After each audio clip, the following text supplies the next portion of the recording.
Hi guys, it's Tina. I'm Eric. And this is my homesteading project, but today we are part of a collaboration. Answering questions.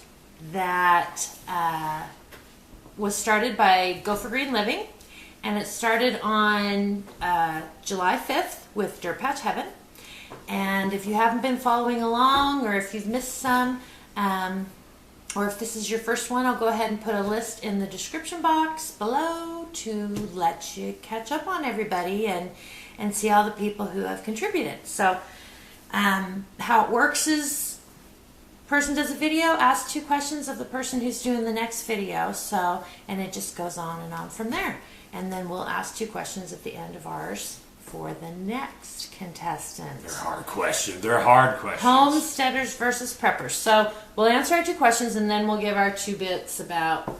And this is from, who does this come from? Who's the questions are from? Our questions are from Melanie at Road to the Farm, and she said lots of sweet things on her video about me. So thank you very much, Melanie. I love you too. But her first question for us was, how does a frugal lifestyle fit in with homesteading? Well, fortunate for me, I married a cheap woman who's frugal, always been frugal from day one. I'm not cheap. No, you're frugal though. I'm a good steward of what we have. Yep. You would do a summer job, and that money all summer long would buy your clothes for the school year and last you all school year long. When I was a teenager. You're a teenager, yeah. So that's... Anyway, I've always been careful with my money. That's true. But when we got married, we decided that we chose to live on one income. We wanted to raise our own kids. So that was a choice we made. So having 5 children, a family of 7... it was a necessity to, we shopped at thrift stores. Yeah. Nothing wrong with it either. No, and I was one of those crazy, extreme coupon ladies that you don't want to be behind at the grocery store. I saved lots and lots of money that way. I loved doing that. But we don't do that so much anymore because we don't really eat a lot of prepackaged foods now. We eat healthier now. Yeah, living up there in the Seattle area for all those years. Frozen food, a lot of frozen boxes. Yeah, well, especially when Eric was injured, I would go to work, and so I worked quite a bit. We ate a lot of frozen food, we really did. And so then we moved here, and she just cooks everything from scratch. Everything's, everything's cooked fresh. And now the boys in there, we're begging for frozen food, so she brings us home. So, but it's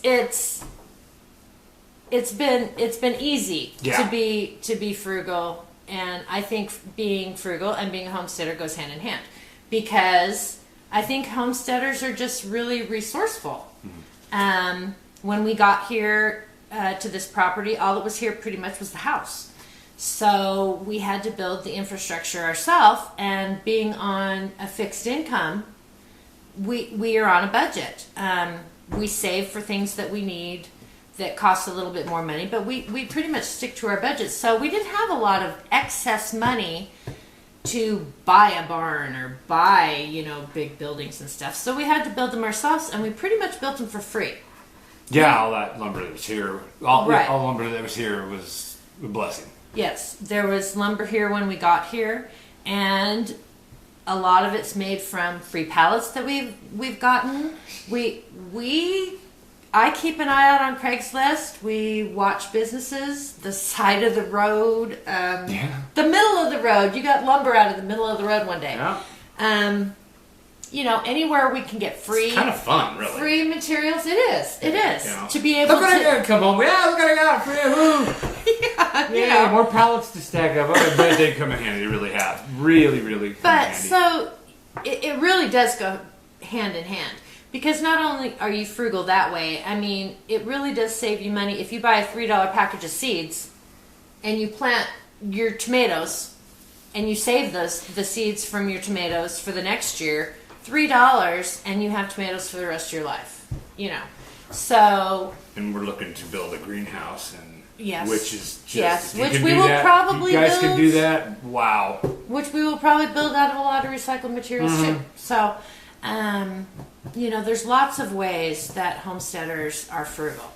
And you want to be frugal on a lot of things because you want to have that extra income to spend money on the things that are going to make you money or be an investment or that you're going to use a lot, that you need to buy quality things. I'll be at Walmart, and you're right, now it's kind of ingrained in me. I'll put stuff in the cart from the automotive aisle, the guy aisles, and then I'll look at the, do I really need that? Do I really need that? I'll put this $4 item back. I'll put that $7 item back. And it wasn't always that way. I was a swipe that card all day long. Yeah. And now we're on the... I'm the saver. Dave Ramsey envelope. I'm the saver, and he's the spendthrift. But it's getting into, it's really getting on into me, you know. Yes. It really has. It's nice to see your bank balance grow, you know. But yes. Anyway, right. So I think those two go hand in hand. It was Absolutely. just a perfect match for us. Absolutely. When we got married, you know. It wasn't. I didn't come from money. You didn't come from money. Your dad told me, yep, she grew up in the lean years. Yeah. And he told you that I always had to have animals. She drag every animal home she could find, is what her dad told me and warned me. She drug home frogs, toads, dogs, cats. That's not true. My Well, dad gave me a frog and a snake. I grew up in the suburbs. I didn't grow up in the country. So I didn't have farm animals, but I had a frog and I had a snake. But you know what? I had a dog. Being married to you, you've always had to have a filthy animal around the house. Always a cat, a dog. Which kind of feeds into the next question. Right. What was the catalyst for your homesteading journey? Now, granted, I've always loved animals, but I never ever thought about farming. And when we were first married, we did decide we wanted to live in the country eventually, someday. I grew up here in Idaho. Because he grew up in the country. I was a suburban, kid. So we came from two different backgrounds. But we did want to have land, not necessarily to farm or homestead, but just to have freedom and open spaces. I'm the oldest of 7, and you're the oldest of 2. But we knew at some point our parents would need assistance, and we wanted to have land where if we wanted to, we could build them their own little houses where we could help them. But they would be here, and we still have grandparents alive, and so we wanted to have land, but not necessarily to farm. But that's what you do. We're cut from that cloth. You take care of your family. Your parents took care of you, and you grew up with your parents. They took care of you. We will take care of our parents. And we're not going to stuff them off in a home and say, see you, Mom, see you, So Dad. that was our goal for having land. And it's always been in the back of our mind, but so when we bought our first house, we wanted to live in the country at that point. But in Northwest Washington, land is very hard to come by, and it's very expensive. And the building restrictions are very restrictive. We had picked out a very cute double-wide mobile home. Modular home. Manufactured sorry. There you go. I love them. We'd put a deposit down on it. We'd picked out all the interiors and everything, and could not find land. Our real estate agent, Beth, said, people have done, she said many times, people go pick out the mobile home, or the modular home, or the manufactured home, pick it all out, and can't find a scrap of land. So, and they just go to a stick home place. So I was pregnant with Eric Jr. at the time. Yeah. Number 4. And we were kind of in a time crunch anyway. So we decided to get a stick home. So we bought a house that was on just shy of a 1/4 acre, and it was a block past city limits. So there were no restrictions as far as animals or anything at that time there.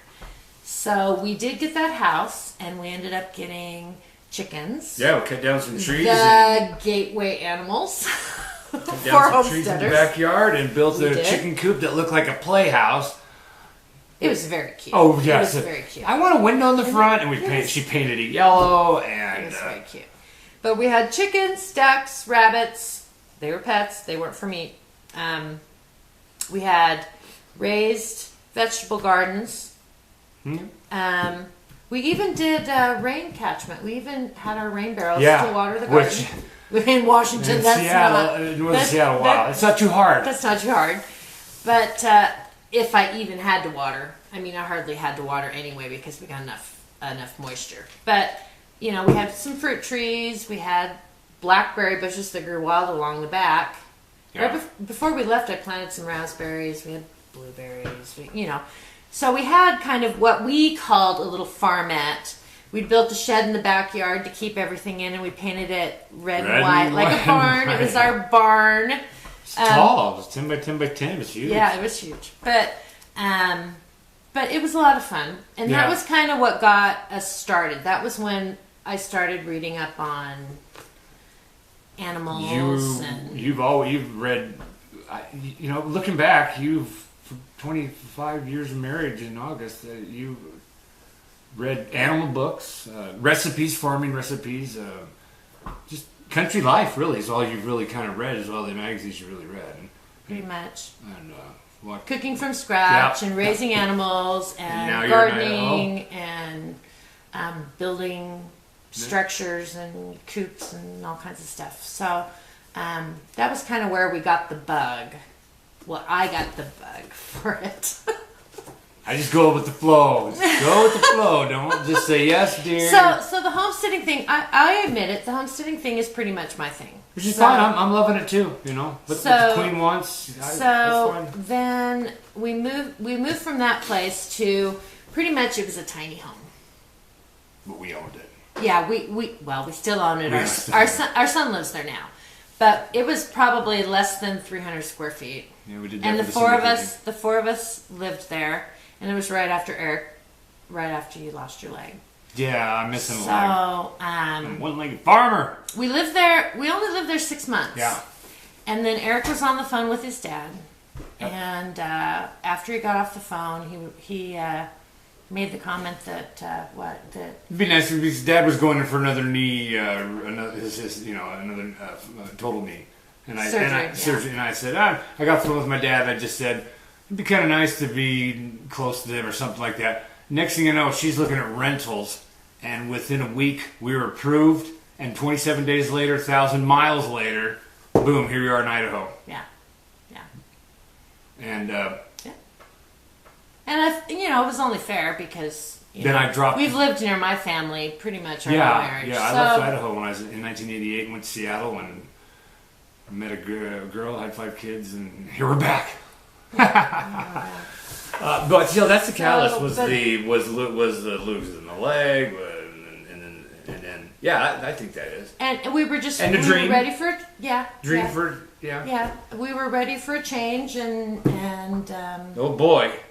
We needed a new adventure in our life, and so we moved here. And then as I continued, reading about stuff and learning about GMOs and pesticides and all the ways that they're poisoning us, it became, it's my thing. It became more important to me for us to be self-sustaining, self-sufficient. To grow our own food, to have our garden, to have animals. We can provide all of our own dairy with our goats.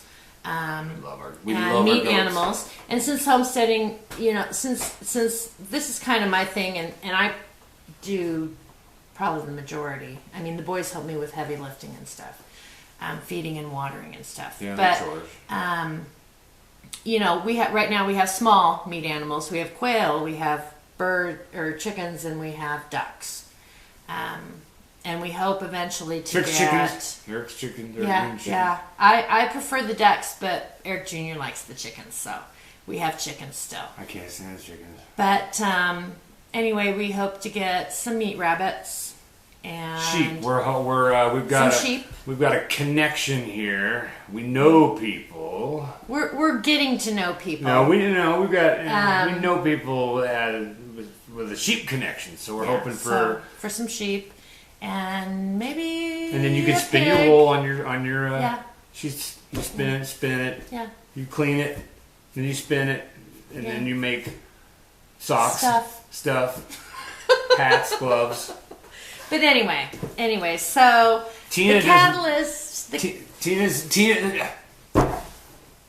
Tina doesn't buy. She doesn't. What do I want to say here? How do I get it out? Whatever you. Tina's the person who wants to return with any of her investments. She wants to return on her investment. So why own something like that? I mean, there's certain things you have to own that's not going to give you an investment, but that's always your theory. Right. I don't. You've had to talk me off the ledge over years and years of a lease a vehicle every 3 years, just throwing money away. Yeah. But honey, no, she's right. You pay for it, you own it, you want a return on it. So right, and it's the same with your homestead. You want your animals to be purposeful and useful, and if they're not purposeful and useful, or you don't enjoy that, then you move on. So. Anyway, so our catalyst was pretty much when we moved to Marysville. That's where we kind of got I kind of got the bug. And then when we moved here to Idaho, that's where we kind of jumped into it with both feet. So that's our questions, our long answers to our questions. Sorry, we could go on all day. We could. You go on but okay. Anyway, so now our homesteaders versus preppers thing. As far as homesteaders versus preppers. Honestly, my take on it is one is not, well, I'm a little partial. One is not necessarily better than the other. I think homesteading is a more sustainable lifestyle because you have renewable resources. We have goats that have babies that give milk that, it's a continuing thing. So the chickens continue to lay eggs. Wouldn't they be the same thing? Well, our old settlers, they were preppers. They had to stock up, and that's what prepping is, stocking up. Right. But they were homesteaders too. Right. I think that homesteaders were the original preppers, but they weren't, waiting for, the end of the world. No. They were, you save up in plentiful times for lean times. You can food so that if next year your crop doesn't come in or you have something that fails, you still have food to survive. Yeah. So or a family member or a family member or a neighbor down the street. Right. Absolutely. Your church. And absolutely. For us, the things that we can now during the year, we don't use it all up, but we use it to make it through the winter so we don't have to run to town. And it is so nice to go downstairs and grab a jar of something and whip up a dinner. You can whip up a dinner. It's so nice. And when it's canned, it's really fast. It doesn't take. There's no more. Honey, go to the store and get hamburger. Honey, go to the store. Oh, I don't have hamburger. Honey, go to the store and get some tomatoes or whatever. We're out of milk. We're out of eggs. You've got downstairs in your little super secret. Our little Stowers grocery store. So anyway, so like I said, I don't think one is necessarily better than the other. If you live in a city, you can't have a goat. It's a no-brainer. I mean, although you can have quail, and you could get away with rabbits because you could keep those indoors. So you could have your own meat and even eggs from the quail. But that's a whole other video. But preppers, you can store food, but you can't store food for an indefinite period of time. Eventually, it's going to run out. As a homesteader, we have basically meat on the hoof. Yeah, meat on the hoof. If we needed meat, it's out in the pasture. So there are certain things that are renewable for us that would not be renewable for a prepper. But I know, yeah. And I mean, that's really the only real difference. But everybody should be prepared for whatever.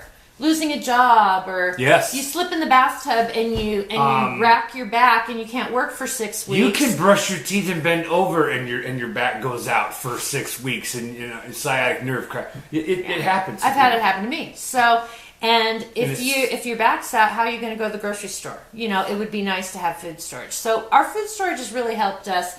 Honestly, the food storage that we had, it's been great in Washington. The boys and I still ate on the remains of that when we moved here to Idaho for the first winter. I mean, we still were eating on it. Well, I just dropped you off here in a house with the boys, and I went back to Seattle. Yeah, it was just the boys and I for about a year and a half. For prosthetic care for a year and a half off and on. I'd come home here. Yeah, he'd come home and visit every so often. And you're just trying to find your way around Idaho here where we're at. But I don't think one is right and one is wrong. Whatever situation you're in, and everybody's in a different stage of their journey. A lot of people who start out as preppers end up as homesteaders. But some people just like the whole prepper thing. So, you know, it's you know, one's not right and one's not wrong. They're both good things. I just think that the homesteading is a little bit more of a stable, sustainable, safer way than if you had to bug out or if you had to, you know, it's a zombie apocalypse. I'm sorry. You talk for a minute. Excuse me. Well, let's see. My water. Anyway, you didn't say anything too No. late. You snooze, you lose. We do have a turkey. We have turkey. We have a turkey. His name's Bob. Yeah. And damn, it's going to be hard to eat him come this Thanksgiving. I don't want to eat Bob. I'm sorry. He's such a nice turkey. He comes up, you pet him, he follows you, he follows the goats around, and he's just a nice turkey. He's a nice turkey. He's going to be and he drinks out of the hose. He just comes up to you. Big, fat turkey come November. He's going to probably be like a big 30-pound turkey. I don't know if he'll fit in a... I don't know. I'll have to get a bigger pan. I'm not buying a bigger dang oven for Thanksgiving. Anyway. All right. Anyway. Probably don't have a Dave Let's ask the questions okay. for the next person. Okay, so the next person in line here is Angela, and she is at Bluegrass Bound Homestead. Now they just moved off grid in like May of last year, so they're new off grid homesteaders. And she's very new to YouTube. She doesn't have a lot of videos out there, but her content's really good, and you should check her out and watch some of her videos. She's a real sweetheart. But I have 2 questions for her. And number 1 is, what made you decide to go off-grid and start a homestead? Was it the traffic? Was it the government? Was it... Your neighbors? Yeah, nasty neighbors. No, just kidding, Angela. Anyway, so number two is, as a homesteader, what are your 3 top priorities that you would like to accomplish in the next year to help you become more prepared and self-sustaining? So now we all know that it takes longer to get stuff done than you ever think it does. And sometimes things get tricky. But just 3 things that you're hoping to be able to do to help you be more self-sustaining and more prepared. So those are my questions for you. And is there anything else you want to add? I don't know. I don't think you have enough. You don't want to hear me talk. They don't want to hear me talk. I love to talk. I live to talk. Anyway, thank you so much for watching. If this is the first time you've visited our channel, go ahead and check out some of our videos. And if you like what you see, thumbs up and go ahead and subscribe. And as always, remember... God is just... He's great. God is great. God is good. He's awesome. He's the man. God is good. Thank you so much for watching, guys. We love you. We'll talk to you later. Bye-bye. Bye. Hi, guys. It's Tina and... Eric. Nobody says action? Sorry. Okay. All right, now we're going to start over. Take 2. No. Have them get them over with. What? I don't even know where to go with this. If October comes and the zombies show up, you can't plant tomatoes in October We're just gonna start over. We're gonna start all the way over. Okay, all right. Okay, okay. Okay. Starting over. Okay. All right, ready? Take, what is this? 4. 4. This is for number 4. 4. 4. 4.